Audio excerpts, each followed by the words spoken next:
Hi friends, ఈరోజు మనం healthy and tasty sweet potato roti ఎలా చేయాలో చూద్దాం. ఒక పెద్ద స్వీట్ పొటాటోని బాయిల్ చేసి వేడిగా ఉన్నప్పుడే పీల్ చేసుకుంటున్నాను. దీన్ని పీల్ చేసిన తర్వాత ఇలా స్మాష్ చేసుకొని దానికి సరిపడా సాల్ట్ యాడ్ చేస్తున్నాను.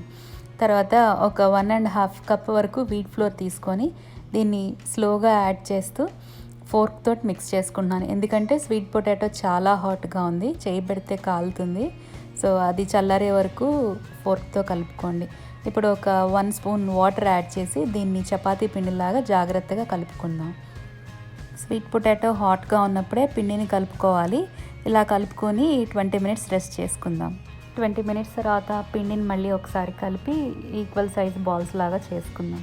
యాక్చువల్గా స్వీట్ పొటాటోలో fibre, antioxidants and vitamins ఎక్కువగా ఉండటం వల్ల ఇది అన్ని ఏజెస్ వాళ్ళకి కూడా చాలా హెల్దీ ఫుడ్ అండి. ఇప్పుడు ఈ బాల్స్ని తీసుకొని ఇలాగ ఫ్లోర్లో డస్ట్ చేసి కొంచెం చపాతీ కర్రతోటి రోల్ చేసుకుందాం.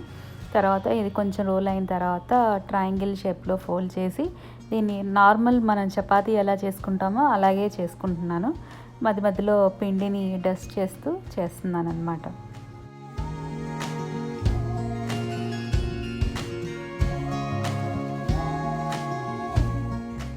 ఇలా ఇప్పుడు అన్ని బాల్స్ని చపాతీస్ లాగా రోల్ చేసుకొని వీటిని పక్కన పెట్టుకొని కాల్చుకుందాం.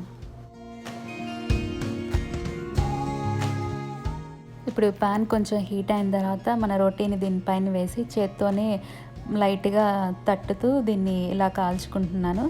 ఇది కొంచెం కాలిన తర్వాత దీన్ని ఫ్లిప్ చేసి రెండో వైపు కూడా కాల్చుకుంటున్నాను. చెయ్యి వేడి పట్టగలిగినంతసేపు నేను చేత్తో దాన్ని ఇలా ప్రెస్ చేస్తూ ఉన్నాను. సో అప్పుడు మనకి చపాతీలు చాలా ఫ్లఫీగా వస్తాయి అన్నమాట. చూస్తున్నారు కదా, మన రోటీ ఆల్రెడీ పొంగటం స్టార్ట్ అయింది. ఇప్పుడు ఈ స్పాచులా తోటి దీన్ని మధ్య మధ్యలో ఇలా ప్రెస్ చేస్తుంటే ఇది కంప్లీట్గా ఫ్లఫీగా అవుతుంది. ఆల్మోస్ట్ చెప్పాలంటే పూరిలాగా పొంగుతుంది అన్నమాట. చూస్తున్నారు కదా, మనం ఎక్కడ ఆయిల్ అనేది యూజ్ చేయకపోయినా కూడా మన రోటీస్ ఎంత చక్కగా పొంగుతున్నాయో. ఇది జస్ట్ స్వీట్ పొటాటో వల్ల ఎంత బాగా వస్తున్నాయి అన్నమాట.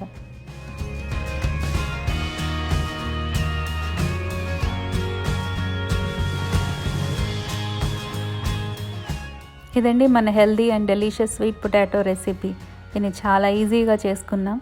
ఇది పిల్లలకి చాలా నచ్చుతుంది అండ్ లంచ్ బాక్స్లో కూడా బాగుంటుంది.